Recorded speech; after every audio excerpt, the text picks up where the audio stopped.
Bulletin کے آغاز میں آپ کو بتائیں کہ وزیر اعظم شہباز شریف سے M D I M F Kristalina Georgieva نے دبئی میں ملاقات کی ہے۔ پاکستان کے آئی ایم ایف پروگرام اور میکرو اکنامک استحکام پر گفتگو ہوئی۔ وزیر اعظم نے ٹیکس اصلاحات، توانائی شعبے کی بہتر کارکردگی کا عزم ظاہر کیا۔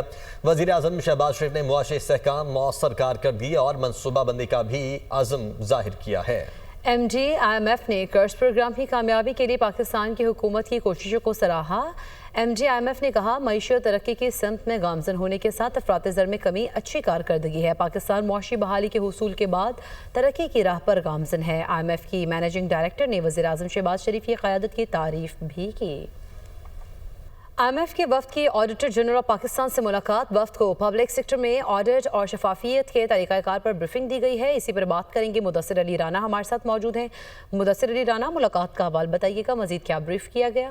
مدثر علی رانا سے رابطہ کرنے کی کوشش کریں گے۔ آپ کو بتائیں کہ ملاقات ہوئی ہے اور پبلک سیکٹر میں آڈٹ احتساب کا بڑا فورم پارلیمنٹ ہے۔ حکومتی اداروں کا آڈٹ اپوزیشن کے حوالے کیا جاتا ہے۔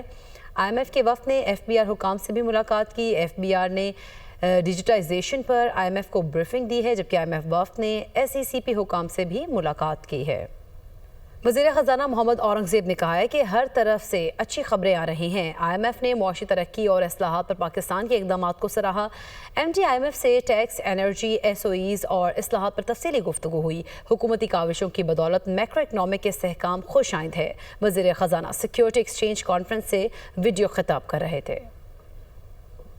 We got some very positive feedback in terms of the macroeconomic stability which has been achieved over the last 12 months. The managing director of IMF, Kristalina, yesterday was full of praise for the Prime Minister and the leadership that he has shown and the conviction that he has shown. We have not waited for the structural reforms, whether it's on the taxation side or on the energy side, SOE reforms, and public finance in terms of right-sizing the federal government. Agriculture side pe kuch jiddat aayi hai. Government has no business in being in business. So hamara jo kaam hai wo hai policy framework dena. ترک صدر رجب طیب اردوان 2 روزہ دورے پر آج پاکستان پہنچیں گے۔ دفتر خارجہ نے ترک صدر کے دورے پاکستان کی تمام تیاریاں مکمل کر لی ہیں۔ ترک صدر کے ہمراہ اعلیٰ سطح کا وفد بھی ہوگا۔ دورے کے دوران متعدد اہم معاہدوں اور ایم او یوز پر دستخط کا امکان ہے۔ ذیشان یوسف زئی ہمارے ساتھ موجود ہیں اسلام آباد سے۔ ذیشان، بتائیے گا اس دورے کا مقصد کیا ہے اور ان 2 دنوں میں کیا کون سے ایم او یوز سائن ہو سکتے ہیں؟ دیکھیں عامر، اس دورے کا جو سب سے بڑا مقصد ہے وہ یہ ہے کہ پاکستان اور ترکی کے درمیان جو تعلقات ہیں اس میں مزید جو ہے اس کو فروغ دیا جائے۔ ترک صدر آج رات جو دفتر خارجہ کے ذرائع انہوں نے کنفرم کیا ہے کہ 11 بجے کے قریب وہ پہنچیں گے پاکستان میں۔ اس کے علاوہ جو ترک صدر ہے وہ کل اپنے جو ہے دورہ مکمل کر کے واپس جائیں گے۔ اس کے دوران وہ پاک ترک اعلیٰ سطح جو اسٹریٹجک کوآپریشن ہے اس کے اجلاس کو وزیر اعظم کے ہمراہ کو چیئر کریں گے۔ اس کے ساتھ ساتھ جو پاکستان اور ترکی کا بزنس اینڈ انویسٹمنٹ فورم ہے اس سے بھی خطاب کریں گے، اور اس دوران ان کے ہمراہ ایک اعلیٰ سطح وفد بھی ہوگا جس میں پرائیویٹ سیکٹر اور کارپوریٹ سیکٹرز کے لوگ بھی ہوں گے اور وہاں کے کابینہ کے افراد بھی ہوں گے، اور متعدد معاہدوں اور ایم او یوز پر دستخط ہونے کا بھی امکان ہے۔ اس کے بعد ایک جوائنٹ اعلامیہ جاری کیا جائے گا۔ اور اگر تیاریوں کی بات کی جائے تو دفتر خارجہ نے تمام تر تیاریاں مکمل کی ہے۔ کل وزیر اعظم ہاؤس کو بھی بریف کیا گیا تھا، اور اس وقت جہاں پر میں کھڑا ہوں ڈی چوک میں، میرے عقب میں آپ کو نظر آ رہا ہوگا کہ پاکستان اور ترکی کے جھنڈے لگائے گئے ہیں۔ اگر ریڈ زون کی بات کی جائے تو ریڈ زون کو سجایا گیا ہے، پاکستان اور ترکی کے بینر لگائے گئے ہیں، وہ آپ کو نظر آ رہا ہوگا۔ رجب طیب اردوغان، صدر مملکت آصف علی زرداری اور وزیر اعظم شہباز شریف کی تصاویر لگائی گئی ہے۔ اس کے ساتھ ساتھ جو ریڈ زون ہے اس میں پاکستان کے جو مختلف لینڈ مارکس ہیں، جس میں پاکستان کے پہاڑ ہے، باب خیبر ہے، شاہی مسجد ہے یا دیگر، ان کو بھی ان کے جو سٹیچوز ہے یا جو پوسٹرز ہیں وہ یہاں پر لگائے گئے ہیں۔ اگر اس دورے کی بات کی جائے تو جو سفارتی ذرائع ہے وہ یہ کہہ رہے ہیں کہ یہ پاکستان کے لیے ایک انتہائی اہم دورہ ہے، اور کچھ سفارتی حلقوں کا خیال یہ ہے کہ اس سے مزید جو پاکستان اور ترکی کا تعلق ہے اس کو فروغ ملے گا، اور اسپیشلی جو پاکستان ہے وہ اس وقت فوکس کر رہا ہے جو ٹریڈ ڈپلومیسی ہے اسی پر، تو پاکستان اور ترکی کے درمیان تجارتی معاملات ہے اس میں بھی مزید تعاون کو جو ہے فروغ۔ اس کے ساتھ ساتھ جب ہماری دفتر خارجہ میں بات چیت ہوئی تو انہوں نے ہمیں کنفرم کیا کہ جو ترک صدر ہے وہ آج 11 بجے پہنچیں گے، اور